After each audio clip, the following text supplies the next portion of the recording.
ادا جعفری کی یہ لازوال غزل محبت کے ایک ایسے سفر کی کہانی ہے جہاں امید اور حسرت ایک دوسرے میں گندے ہوئے ہیں۔ یہ صرف شاعری نہیں ہے، یہ تو انسانی جذبات کا ایک گہرا سمندر ہے۔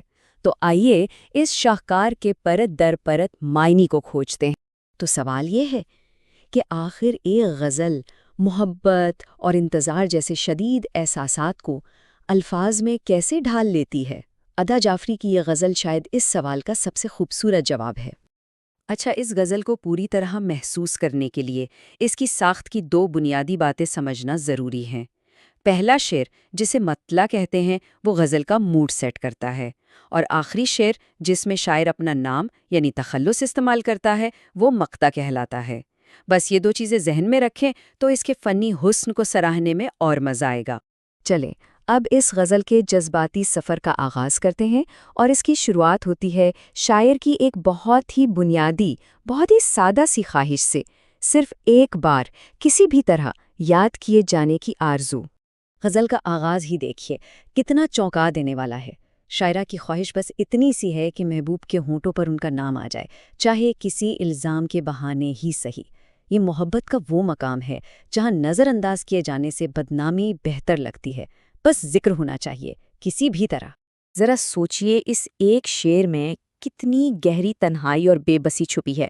یہ خواہش کہ بھئی نظر انداز ہونے سے تو بہتر ہے کہ کوئی الزام ہی لگ جائے۔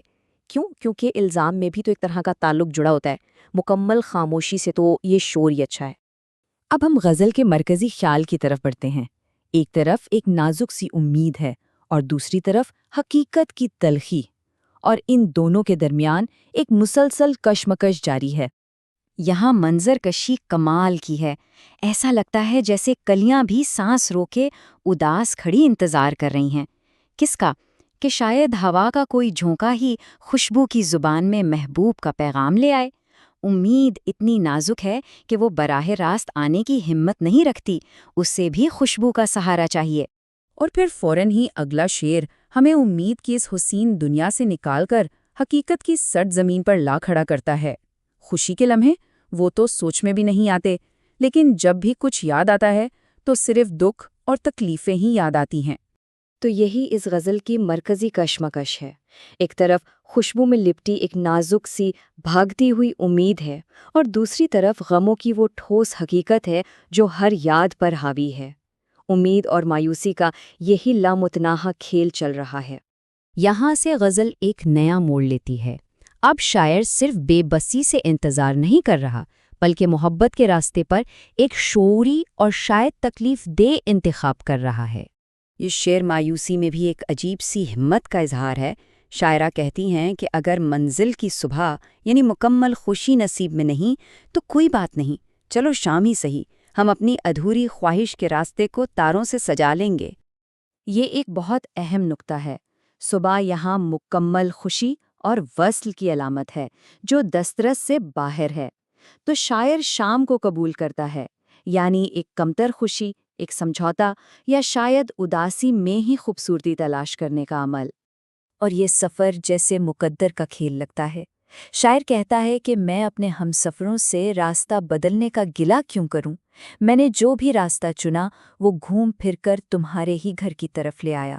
یہ محبت کی مجبوری اور قسمت کا احساس ہے۔ تو یہ سفر ایک دائرے جیسا ہے۔ اس کی شروعات ایک شدید آرزو سے ہوتی ہے، پھر یہ سفر مقدر بن کر ہمیشہ محبوب کی دہلیز پر ہی ختم ہوتا ہے، اور آخر میں اس لامحدود جستجو کا انجام ہے تھکن اور بے بسی۔ اب ہم اس تھکن کے ایک بہت گہرے اور دلچسپ پہلو کو دیکھیں گے کہ کس طرح ناکامی خود ایک کام کی چیز بن جاتی ہے۔ یہ شعر غزل کے فلسفے کی گہرائی کو چھوتا ہے۔ شاعرہ کہتی ہیں کہ میں خواہش کی گلی میں تھک ہار کر بیٹھ گئی ہوں، اور اب یہ احساس ہو رہا ہے کہ زندگی میں اگر کوئی چیز میرے کام آئی تو وہ یہی ناکام محبت، یہی ناکام جذبہ تھا۔ اس کا مطلب یہ ہے کہ بھلے ہی محبت اپنی منزل تک نہیں پہنچی، لیکن اس کے درد نے، اس کی تڑپ نے ہی تو شخصیت کو بنایا ہے۔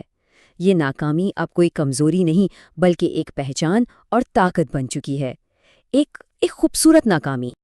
اور اب ہم غزل کے اختتام پر پہنچتے ہیں، جہاں شاعرہ ادا جعفری مقطع میں محبت کے بارے میں اپنا حتمی اور فلسفیانہ بیان دیتی ہیں۔ مستقطع میں ادا کہتی ہیں کہ اگر دل میں محبت کے انجام کا خوف آ جائے تو پھر جنون کے صحرا کی عزت اور ساکھ ہی ختم ہو جاتی ہے۔ سچی اور پرجوش محبت نتیجے کی پرواہ نہیں کرتی، وہ تو بس ہو جاتی ہے۔ تو اس پوری غزل کا فلسفہ کیا ہے؟ یہی کہ محبت امید اور مایوسی کا ایک حسین امتزاج ہے۔ اس میں کبھی کبھی سمجھوتا کرنا پڑتا ہے، اس کے ناکام سفر کی بھی اپنی ایک قدر و قیمت ہوتی ہے، لیکن سب سے اہم سبق یہ ہے کہ اگر جذبے میں انجام کا خوف آ جائے تو اس کی سچائی ہی باقی نہیں رہتی۔ اور یہ غزل ہمیں اسی سوچ کے ساتھ چھوڑ جاتی ہے کہ کیا واقعی محبت میں نتیجے کا ڈر اس جذبے کی اصل روح کو ختم کر دیتا ہے؟ ادا جعفری کا جواب تو صاف ہے، لیکن اس پر غور کرنا خود ایک بہت دلچسپ سفر ہے۔